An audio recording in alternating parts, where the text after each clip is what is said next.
Yeah, it's not easy when you're a Hobbledogaga man, which kind of reminds me of a chapter in the Hobbledogaga Handbook. You know, she hedged. Said, are you good looking? She kind of hedged. So there's a doubt when I meet that thing. I may have to bring the Alpo, which brings us to chapter 26. Extrication. Or, as we call it in the more crass vernacular, hog dumping. How to extricate yourself from a situation that doesn't look pleasant. And if you get there and she's just not something you like, you know what I'm saying? She might be, well, it could be any number of things, from festering sores to unbelievable girth.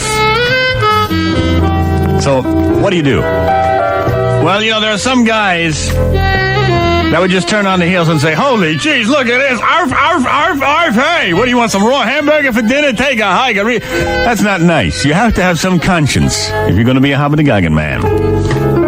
Not only that, word will get around that you're cold and insensitive. So what you need to do, you have to have a system to get out of there without offending that thing. You know, and chances are if she's a hog, she done went to the beauty parlor, you know, got all, you know, they always put so much extra time in it.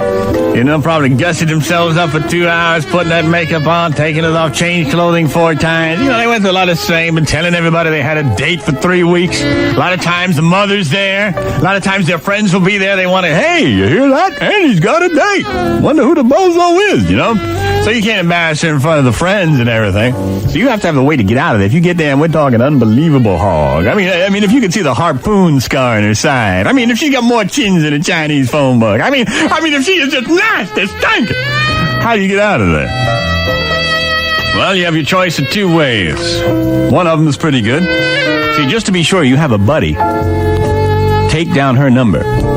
And then, you know, you're supposed to pick her up, say, at 7:30. Well, at 7:35, you have your buddy call that number. And you pick up the phone and you go, yeah. When the phone rings, you say to her, by the way, I gave your number, I hope you don't mind, to a friend of mine who's at the hospital with my mother.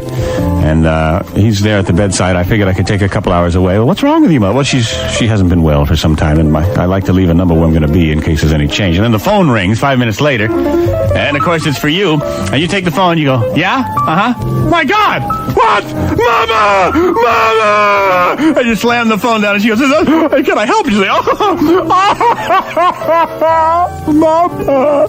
And you say, I am sorry, but oh my God, I've got to get to the hospital right now. And she'll say, I understand. Oh my God, I hope this could be it. And then you go running out of there, and you're fine. You know, you save face, you didn't dump her.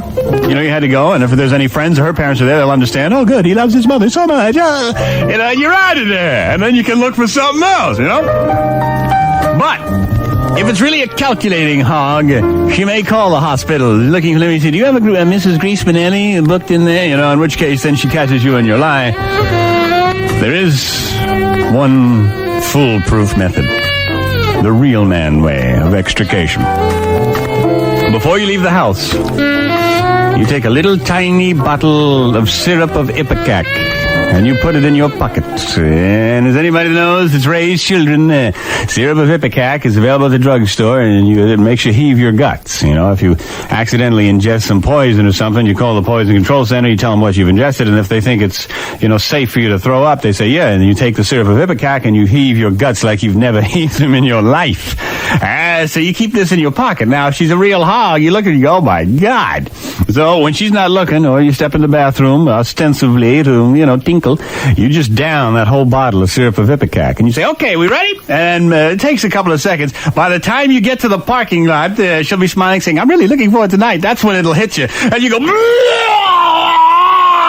I mean, you heave your guts all over the parking lot, leaning against your car for support. You'll say, my God. You say, oh, it's just a touch of that malaria I picked up in the, I gotta go. I'm sorry. She'll say, oh, obviously you are would you like to stay here? No, it's all right. I'm going to be sick like this all afternoon. I better go. She'll say, yeah, maybe you better go. And you're home free. It doesn't last long. Once you heave your guts, that's it. Bingo. You're in the clear, buddy. You're in the clear. And then you drive away fine. Sometimes, of course, one time I had this one stupid one. You know, there I was. I just heaved my guts. I mean, oh, man, all over the place. She says, oh, are you sick? I looked at her. I said, no, it's your cologne.